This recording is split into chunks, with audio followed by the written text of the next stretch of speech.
Welcome back, super friends. No theme music this time. We're just going to call this part 2.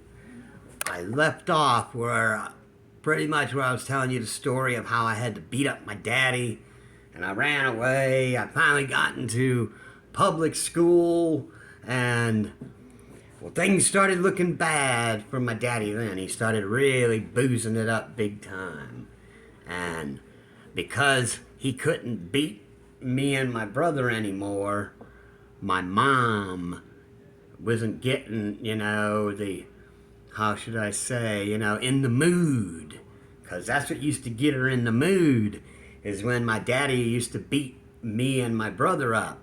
And they used to both get in on the game, too.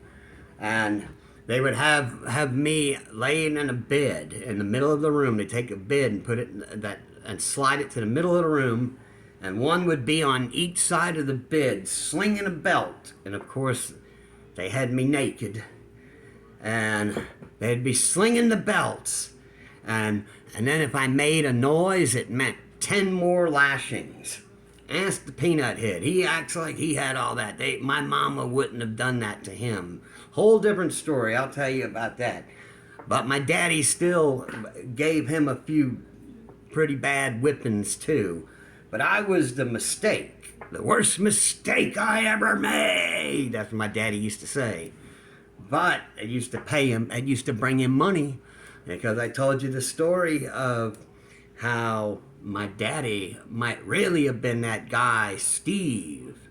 And I think he was, because me and my brother are not too much alike at all. And I tell you, everything's a misery with him, a suffering misery. He still caused me misery. Just a little while ago, he's telling me about something stupid going on. But that's a story for another day. I'm going to stick to this one. So, after the divorce, they got a divorce because my daddy, got so drunk out of his mind. He'd already been to the hospital a few times because of bleeding, hemorrhaging from all the booze. And then they told him if he ever drank again, he would die.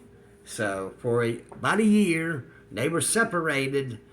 We went out to Tanglewood, out in Westwego. This is where I tell you my Westwego stories. So in the meantime, my daddy, he's back in Wagaman. He's living in the old house all alone, the house of a lot of horrible memories that he made. And then we are out there in Tanglewood and Westwego area, and my mom, she was going all the time. She actually, she was trying to get herself away from it all. She was working to make her escape in a way. So how this story goes. Before my mom divorced my daddy, she started paving the way for her escape. She started working every night. So every night there was my daddy passed out on the sofa, all stinky drunk, big old gallons of wine, and my mom would be gone all the time. Late at night, I'd already be asleep by the time she come home. And so there was no dinner. Thank goodness for good people out there in Wagaman. It was that I used to go make my rounds. I'll have dinner at this guy's house. I'll put on the Poor Soul Story, which was a real, true Poor Soul Story. And I had friends that would always, their mamas and daddies would let me eat at dinner with with my friend. And there was a few friends. One of them even got murdered out there. So many stories to tell. But that's what helped get me by. And so around that time, when my mama was gone every night, my daddy was passed out on the sofa, I got to get around, and I met some nice people. There was this guy, Master Ray. I called him Master Ray because he was a real ninja kind of guy, for real. But he was combat training. He was a Green Beret. And he even taught me these war games. We had these tables set up. It'd take a whole big giant room. He had to set up these war games on a big giant table. And he taught me that stuff. And he taught me fighting techniques. And and how to survive in the woods techniques and lots of different things. And then his wife cooked up good dinners too. But then that was great. I was like, oh, I wish this was my real daddy.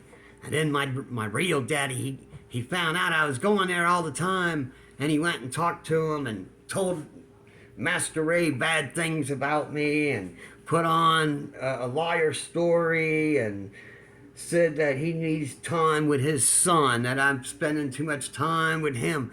My daddy never cared. He's drunk on the sofa. So then the guy, my good friend, he says, well, you got to go and spend time with your dad, so he doesn't really want you coming over here and hanging out anymore. So there my good friend got ruined. And he was a real good friend. My daddy was so jealous that he had to ruin that for me. So anyway, I met other friends too. Mechanical friends taught me mechanic stuff. I had another friend that he had shotguns and all kind of other bow and arrows and stuff, and he taught me how to shoot some guns and even pack the shotgun shells. The mechanic guy taught me some basic mechanics and all that, and I had other friends too. Another guy, Mr. Bubba. Yeah, he was a good guy. There's the peanut head bugging me again, and but Mr. Bubba was a good guy, and he gave me a lawnmower because back in my younger days, my daddy would take all my money. I used to work and cut yards. I made good money as a young kid. I used to do pretty good. And I hope the peanut head don't keep on, but look at that. Just a classic example of what I deal with even to today with that peanut head. He's done so much stuff to ruin everything and sabotage my whole life. Even turned my daughter against me in the young days. Helped turn her against me. So many stories for me to tell. Let me get back to Mr. Ray and the friends. So Mr. Bubba, he said, your daddy takes all your money and drinks it away. And I said, yeah, that's what he does. That's why I quit cutting grass. And he says, well, I got a lawnmower and it's in the back shed, and if you help me fix it, you can have it. And just go ahead and park it here all the time, and I don't want any money from you or anything. It'll be your lawnmower. And I said, wow, thanks. So he taught me how to fix it. He showed me how to fix that lawnmower, and he was doing it on purpose to help me out. And, well, anyway, in the meantime, the peanut head used to just be out hanging around, never working. My mama used to give him money and stuff like that, and I was out working. They're taking my money. Oh, so many stories to tell. But anyway, eventually I moved away. So I let Mr. Bubba keep his lawnmower, and we went to Westwego, where it was wild times. I was going to high school, but it was a real dangerous high school there. Used to have to get in the fights every day, a couple of fights a day. It was like going to a jailhouse. And I've been in the jail a few times. I'll tell you them stories too if I can get around to it all. If my brother will leave me alone. And so anyway, we went out there to Westwego where I met purple dragons. That was a time that I'll condense the story. Me and some friends, we were just riding our bikes around, and we seen some guy getting jumped. And he was the cool guy, the cool biker guy, and they had some other thug-looking guys all jumping him. So we jumped in and helped him out. And he says, come on with me, guys. And he jumped in his van, and we were able to load up our bikes. There's only 3 of us. Loaded up the bike, says, come on over with me, guys. I'm going to introduce you to some friends at the Roadhouse. So I got to meet the biker gang, the Purple Dragons. And they were a real thing. I tell people about it, they say, that's not true. There really was a real biker gang known as the Purple Dragons. And they did kung fu and all that stuff. So that's why the guy got in a fight, because they knew he was Purple Dragon. They wanted to beat him up and see how great his kung fu skills, fighting skills were. So they liked me. I had already been trained, a lot of combat training from Master Ray. So I stuck around and used to hang out at the roadhouse all the time. Then the other two guys did too, but what happened was one of the guys, I forget his name, Jake or something, I believe, something like that. He says, we're going to have a test of manhood to see which one of y'all is going to become a purple dragon. So they run us through a series of tests, from jumping water towers to fighting grown men in the bar rooms to doing some wild and crazy things. I won't even say it all on here. Swimming through the 3 canals of death.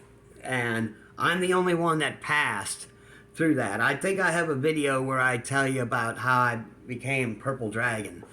If not, I might get around to telling you that story. But I've condensed it really quick for you there. So I became Purple Dragon. I passed the test of manhood, but the other two guys didn't pass the test. And, well, I was hanging around with a good friend of mine named Robert. I won't say his last name, but I've had a lot of friends named Robert. And, well, we used to go running around, and we would go looking for bullies and people, that thought they were tough, and we would get in fights with them all the time. Yeah, we'd beat them up, though. We won. I tell you, we did get beat up a few times, but that's when they overpowered us with the gang. And but we used to come back and get them. We'd come back for our revenge, and running around all the time out in Westwego, that town there was swamps, and I used to go and catch mullets and go and bring them to this old fish market and beer place, and they used to give me beers for the fish. It was like they gave me a Schlitz for every mullet I caught. They were big size mullets. So I'd go in there with 12 of them. I said, got me a 12-pack. I was just a young kid, but they didn't care. I was only like 14, 15 years old area. And then, which reminds me, I'm going to get to the part here. So we go back. We move back to Wagaman. I leave all the fun times there in Westwego. And crazy times, too. So many stories to tell, but I had to breeze through it. And we go back to Wagaman. And my mama gets a house. Yeah, she's built her way up from being an old hobo woman from the boxcar. Now she's got a house, better than my daddy's house even. But she got with this man. She had been through a few boyfriends, but she finally got this other guy. His name was Jim, and she's still with him. So that's a good thing. I'm glad that they stuck it through, because soon after they got together, and my daddy, he was like, please come back to me.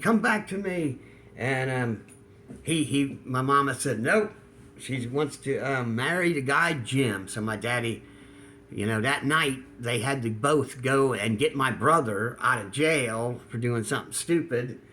That's another story. But anyway, that night is when she told him she was going to marry that guy Jim. And he said, take me to the liquor store. And then that night he boozed it up. And the next day I was supposed to go see him. We were supposed to go somewhere. So I knocked on the door, and I was knocking all around the house. I said, something's weird here. Something real weird. And I was knocking out the front. The ivy and some bees stung me in my face, so I left. And then, to make this part of the story short, I came back again, and I got into the house the secret way, and I found him dead. I thought I was hallucinating. Back then, Master Legend used to do some mushrooms, okay? It's nothing I recommend for anyone, but around that time, so I said, that can't be, I must be hallucinating this. So I ran out of the house. It was like a nightmare. Blood everywhere, and him there on the sofa, dead. I thought it was a hallucination, for sure. And then I came back again and I seen ambulances and everything else. And because I told my mama, I said, I don't know if, what was going on there, but I think my daddy is dead. And sure enough, he was. And that was the end of Daddy-O. And then soon after that, my mom, we were 15 years old, because me and my brother catch up at age, and my mama got us emancipated. Now she brought my brother out to my grandma's, and me, I didn't want to go there, but she brought me there too. I stayed there for a little while, and I quickly got on my own. At 16 years old, I had my own apartment. I was working 2 jobs. So there you go. We'll move on to more story next time. So, because the adventures really start to begin as Master Legend finally, a free man with a motorcycle and a car. I worked at car dealerships, so I was able to get these cheap cars, $100 cars, and I had me a motorcycle. I always had one motorcycle. But anyway, the adventures start to heat up now, because I'm free of my mama. Daddy done killed himself, and there I am, got my own apartment. The other kids' mamas and daddies hated me. I was that kid that has his own apartment and parties going on all the time. Yep, there's many more stories to tell, but enough story for now. I don't want to bore you with too long a video and views from the ghetto kitchen. So thanks for watching. Thanks for listening. And please subscribe and like. Hopefully I'll get enough viewers if I survive the surgery where I can start making a little money on these videos. I'll see you later. Thanks a lot, super friends.